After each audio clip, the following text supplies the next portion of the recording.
Okay, we are going to remove the chuck and take a look at the spindle bore.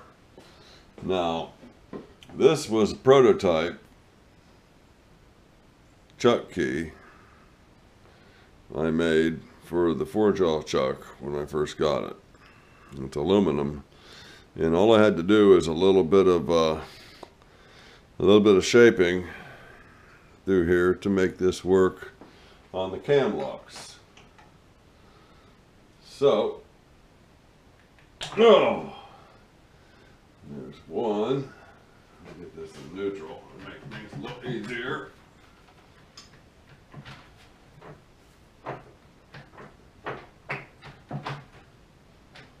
Okay, why are we having so much trouble with that? Let's get this in neutral. I shouldn't have any bearing on that.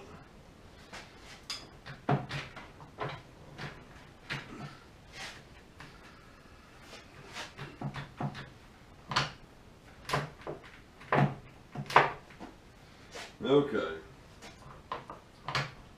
Apparently having the clutch out helps. Okay, so that was one. And this one.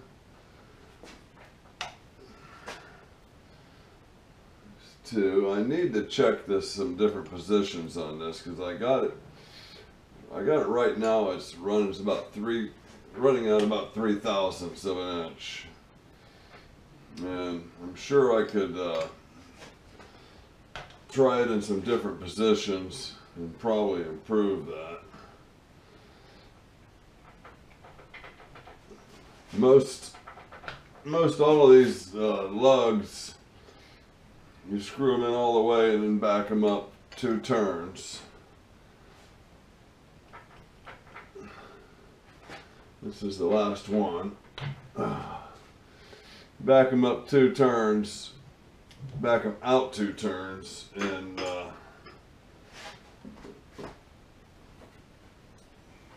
one of them takes 3 turns. And this board came with the lathe. Somebody told me to save it for this purpose. Okay. There we go. Almost falling over. Got some stuff down in there you don't necessarily want there. We'll come back to that. Now, I want to get you in here and show you this this board's condition. And I'm going to move on right now. We're on wide. I'm going to make some adjustments to the settings. I'll be right back. Okay, that's what I'm looking at. And I believe that's just crap that's built up in there. Let me get a scraper.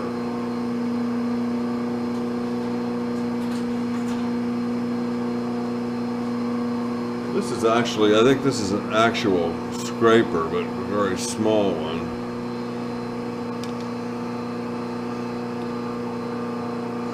Oh yeah, that's just fucking... I just need to get some elbow grease on that.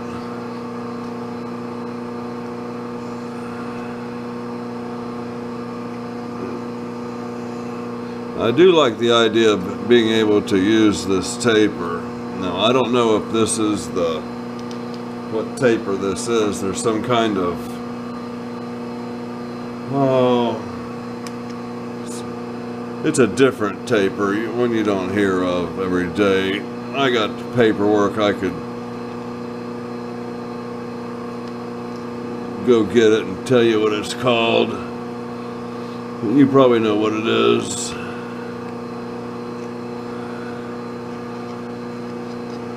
Yeah, we're gonna get that cleaned out of there. Actually, I just found it. It says here, number 13 Jarno taper hole. Number 13 Jarno taper hole. It's actually... Now, I think I can take this whole thing off. It looks like I got 6 cap head screws there. We might do that, because that would enable me to clean that.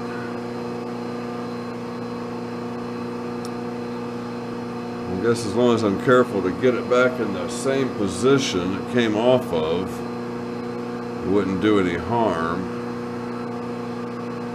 Let me just try a little elbow grease first.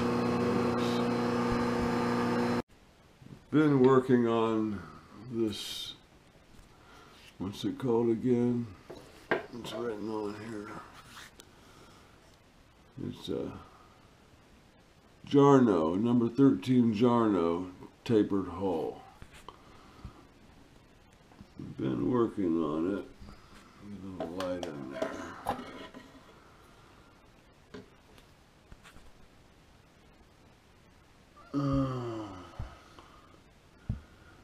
Yeah.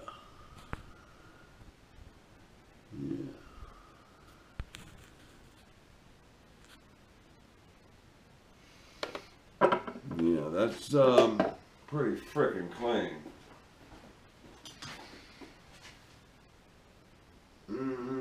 Yeah. Yeah, I was pushing shit from the tail, from the headstock, all the way through there. And I had a,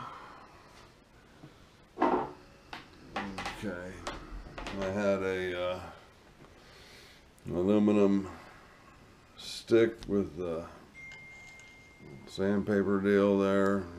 Roll that up, attach it to a drill machine, and so yeah, I'm real happy with that.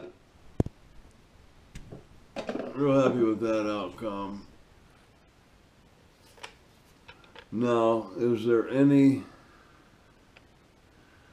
reason to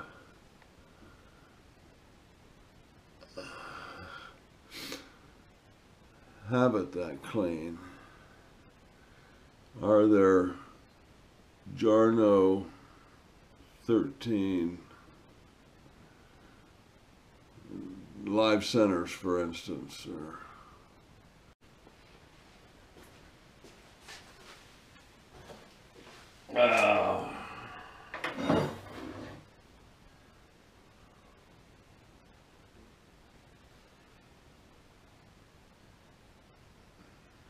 I'm thinking that's copper.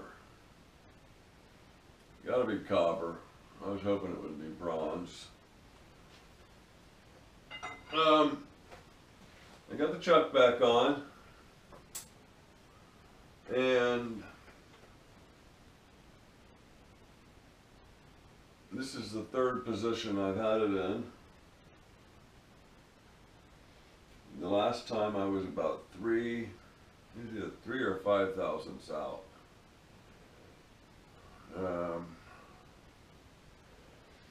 Position it is in right now, 1, maybe 1 1/4 thousandths run out. So I'm very pleased with that. So far the chuck has performed well. There's a lot of sharp edges on it. Probably need a little dressing on the jaws, the tops of them, a little sharp.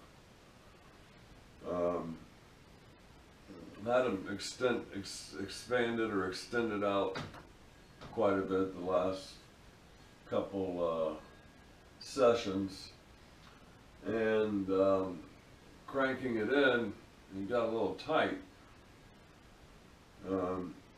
So there's a ball oiler on the front, and not knowing any better, I stuck my nozzle up in there and just started pumping it.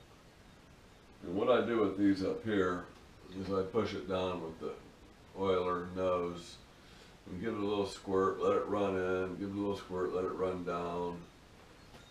And just kind of fill it up, just fill up that cavity in there. So, oiled the ball oiler and turned the lathe on, got the chuck spinning, and well, let's just say that stain on the back wall wasn't nearly that prominent beforehand. I had oil going all the way across the room, all over the mini lathe. It was beautiful. Today I drained all the oil out of the apron. I filled it up with diesel fuel. I ran the lathe for a little bit, just running the clutch and running the handles and running the feeds. Drained out the diesel, filled it up with transmission fluid, ran it up and down, back and forth, drained that, and then put in another fresh transmission fluid. So I'm hoping that lighter weight oil is going to affect my cross feed, help that clutch maybe perform a little better with the lighter oil. There's a cone that goes into a burst cone, and that's the clutch. That's how these things activate. So I can actually see this one with the saddle off. Can't really see the crossfeed one, but I understand how that works. So from time to time, I'll put a vice grip on here and give it a couple knocks either direction. And now, realizing that there's cone situation, I've been giving it a couple taps into thinking maybe I could, free up that. Although, according to the videotape, when it got froze up, it was in the open position when it locked up. In other words, not engaged.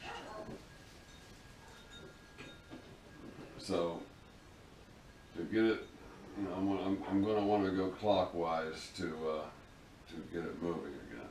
So give it a couple bumps, and I try to. I'm not just cranking on it. I try to just use an impact. I just try to give it a couple hard slams, rather than just long, steady pressure. I'm going to do that 3 or 4 times. If nothing happens, the vice grips come off, and I go about my business, and it'll come back another day. So, it's time for me to walk the dogs. So, Gordy, Buzz.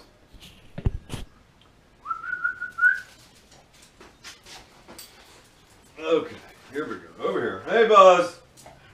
Gordy, settled out. Sit. Good boy. Gordy. Gordy.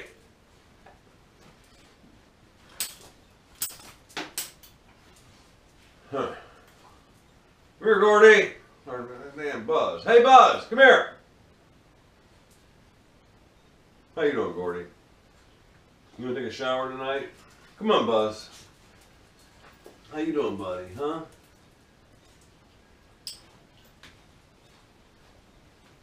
Let's clean those eyes up. Get that ice cheese out of there. Yeah. Let's go.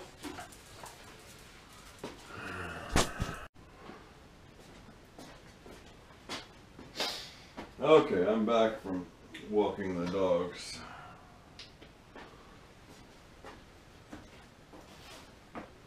Oh, I may have to get myself one of them cranes to move the trucks around. I can get it over to the lathe and everything, but getting it up that 1/4 inch evenly to match up all those lugs. So,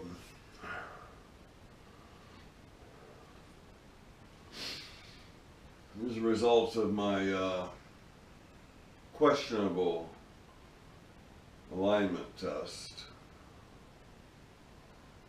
0.062 at the chuck, 0.081 at the tailstock.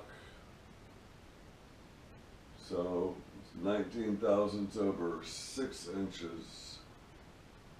Now whether or not I did it right and blah blah blah,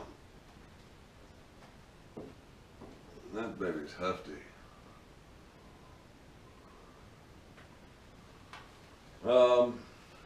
Yeah, I guess there'll be some. You'll either just seen the turning of that, or you're getting ready to see it.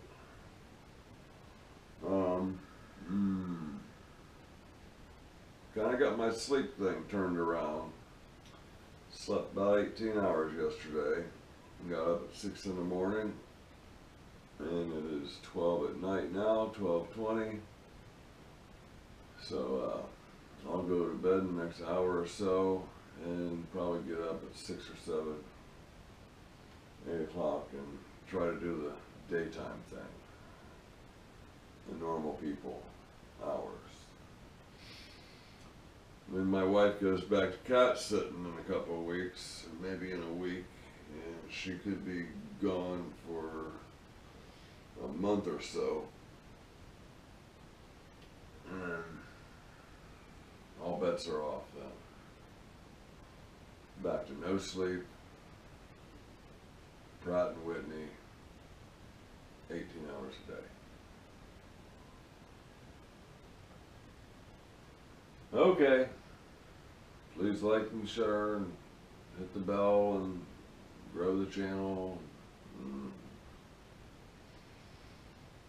Good day to you all. Oh, yeah. You smell that? We were at the store today. We were talking kind of loud. You see this fucking price? It's fucking fantastic. This is effing great. You know, there's something about cursing. You know, I was,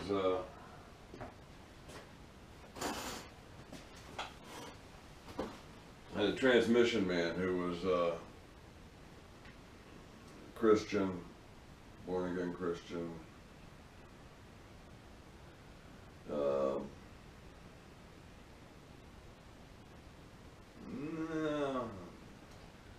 Let's just leave it at that. And you had a customer come in, and F this, and damn that, and F that, and this and that.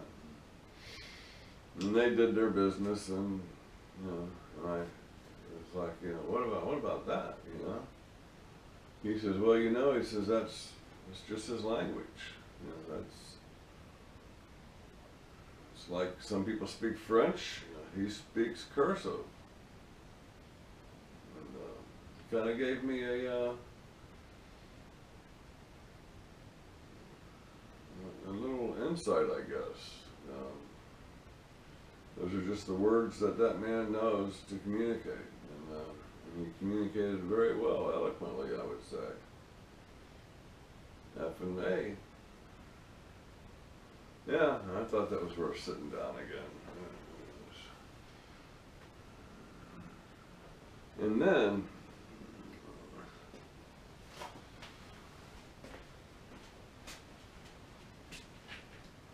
I was walking the dogs last night.